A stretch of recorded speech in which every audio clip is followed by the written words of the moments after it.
Hello my friends, welcome to today's video. It is the next episode of my series, Why Come No One Told Me That?, where I go in depth on the different steps of makeup in order, just covering all the basics, in case there are things you have never been told. The last episode we talked about highlighting with shimmer products, and today we're going to focus on highlighting with color cosmetics like concealer or your foundation, and how you can use those to highlight by adjusting the value of your base application, the lightness and darkness throughout your face, in a strategic way to increase the contrast on your face and bring certain parts forward in an aesthetically pleasing way. So because this series is kind of going in order as far as the steps you take to complete a makeup look, it is helpful to go back and see some of the other ones, and that's definitely going to be true for this one because we're going to be talking a little bit about how different types of things blend together and tool choices and color choices, and that's covered.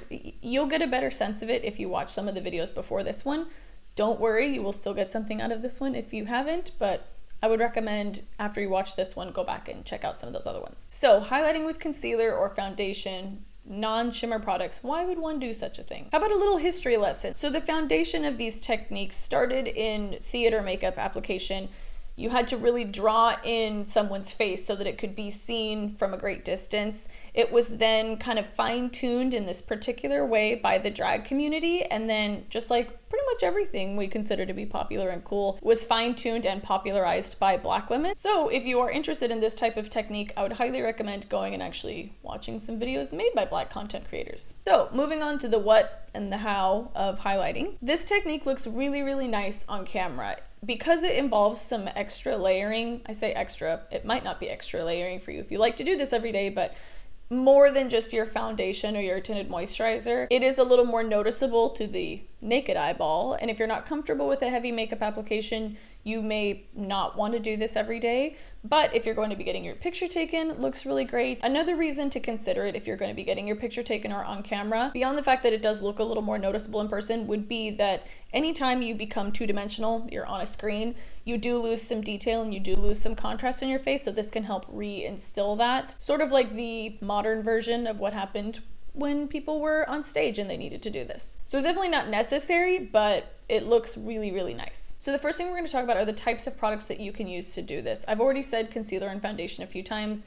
Those are the most popular products to do this technique. Arguably the most foolproof way to go about this would be to take whatever foundation or concealer you use and just go 1 to 3 shades lighter, depending on how dramatic you want the effect to be. Obviously, the more shades lighter from your base color, the more dramatic that's going to look. When it comes to your color choices, I think a really safe bet is to stick with a neutral undertone. For lighter skin tones, that's going to be creams, beiges, ivories, and for deeper skin tones, you want to avoid anything with a white base. So you want something that's a few shades lighter but has a more golden or ochre base as opposed to a white base. You want less titanium dioxide in the formula. That's going to look really healthy and illuminating and actually read as pretty neutral. Forgot to mention at the beginning, if you have not watched this series before, I usually explain a few things first and then get into the demo, so that's what I'm doing right now. This is kind of the lecture portion, and then I will actually show the technique in a minute, but first I'm just kind of talking you through the things that you need to internalize, and then we'll get into placement and application tips. So anyway, the next thing to think about within the product choice and application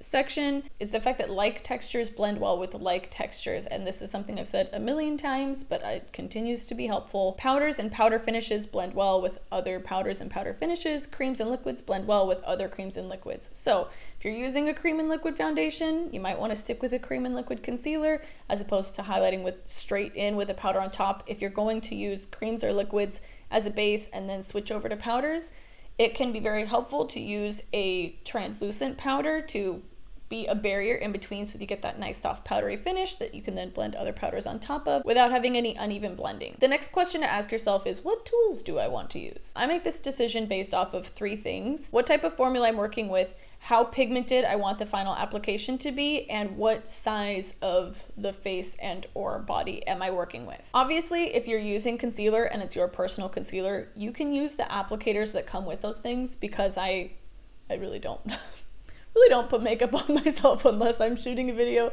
For the most part, I'm putting it on other people, and that's a sanitation issue. So I'm always going to be using sponges, brushes, or my clean sanitized fingers. But I wanted to mention that because it's perfectly fine to use the wand from your concealer if it's your concealer and you're not exchanging it with other people and their germs, because as my son likes to say to pretty much everyone he comes in contact with, germs are not for sharing. So I'm going to give you a couple rules of thumb for your tool choices, and then it's really just going to be experimentation and personal preference from there, and I'll let you do that on your own, because I literally have no other option. I can't decide it for you. If you're using brushes, longer, more flexible bristles are going to have a lighter application. Denser, firmer bristles are going to apply more pigment and have a fuller coverage application. Denser brushes are also going to lend themselves a little more to applying creams, whereas more flexible brushes have a harder time kind of supporting the weight of a cream. Sponges and brushes are absorbent, obviously, so if you're using a liquid, they work really well for those, but they'll soak up a lot of product.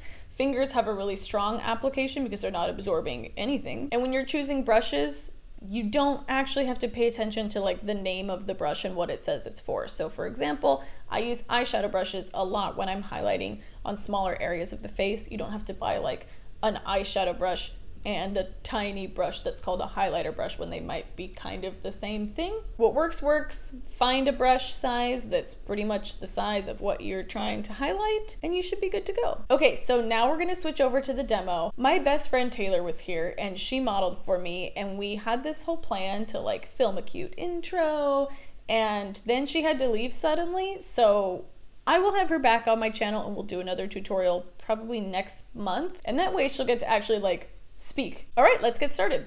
All right, so this is going to be just kind of behind the scenes peek into what it looks like when I'm doing makeup for a client. We're chatting, I kind of move around the face, and I'm going to do my best to narrate that process so that you can learn something from it.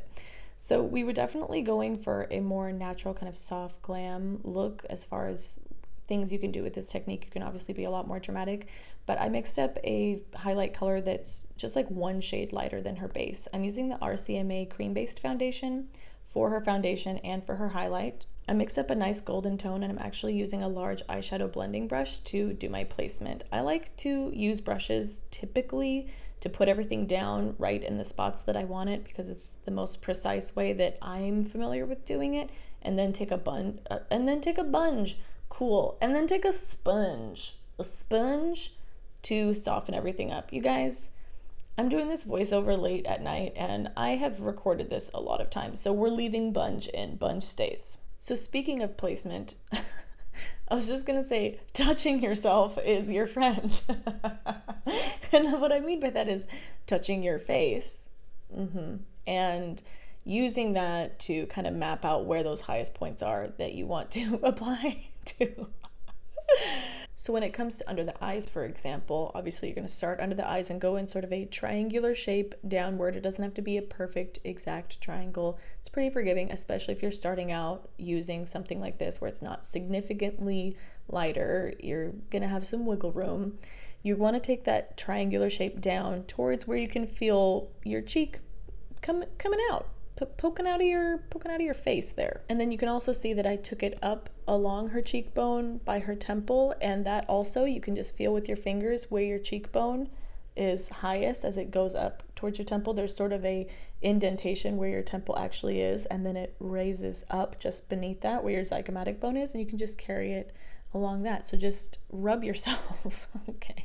When it comes to your forehead and down your nose, you want to start just kind of in the center of your forehead between your brows and up, about maybe like a third to half the way up. What you're really doing is just adding some dimension there, and then you're going to carry that highlight down in a relatively thin line down the center of your nose. Feel free to skip this one if you either don't like the look or if your nose is crooked, for example, like mine, because unless you're doing something really dramatic and you have a lot of control over the lighting you're going to be in, then it's just going to be incredibly noticeable. I also love doing that highlight under the cheekbones. It enhances the jawline, and it also doubles up on the cheekbone contour because it adds some contrast there that you otherwise wouldn't be getting just from your base.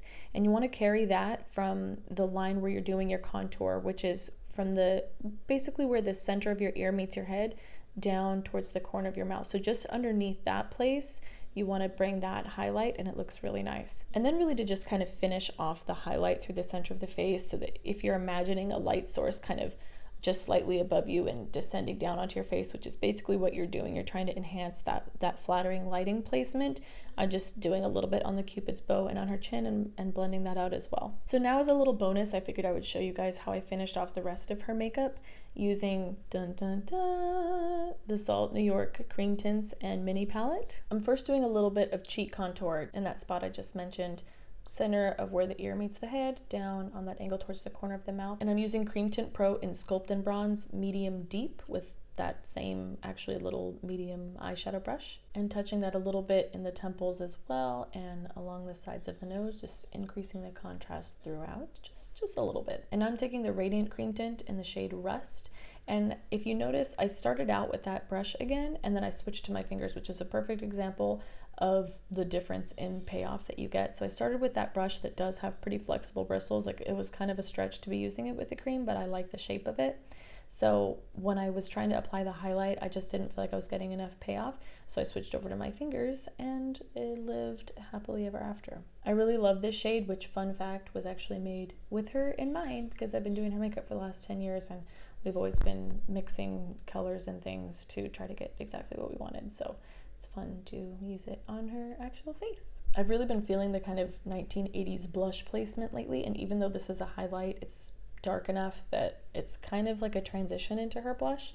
So I'm just putting it along kind of the tops of the cheekbone, almost into the hairline. Now I'm using the Lip and Cheek Cream Tint in the color Wine, and I'm putting that right on the tops of her cheekbones and letting it kind of transition into Rust. And I'm taking the Radiant Cream Tint Pro in the shade Gold, which is more of a highlight on her, and I'm putting that just along the highest points of the cheekbones, kind of in that same placement where I took the RCMA base up along the cheekbone.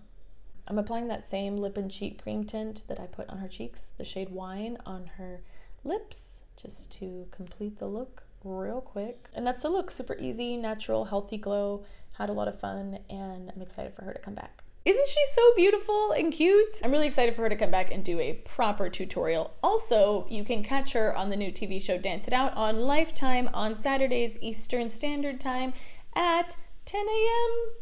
If that's wrong, I will correct it. I feel very confident that it's 10 a.m., but I will put text here if I said the wrong time. Don't forget to check out the pre-sale for the Palette Mini and Cream Tint Pro bundle, which I used on Tailored today. It has 1 week left, and then you can no longer get 50% off plus free worldwide shipping. That ends forever in 1 week. I'll put a link in the description box, links popping up various places. I will keep the links available to you if you so choose to click on them. I hope you found this video helpful. If you have any questions or if there are other types of videos you want to see, let me know in the comments. Feel free to subscribe, click like, do all of those things that benefit the algorithms of the people who construct our society, Google. I will see you next week. Have a lovely rest of your day. Goodbye.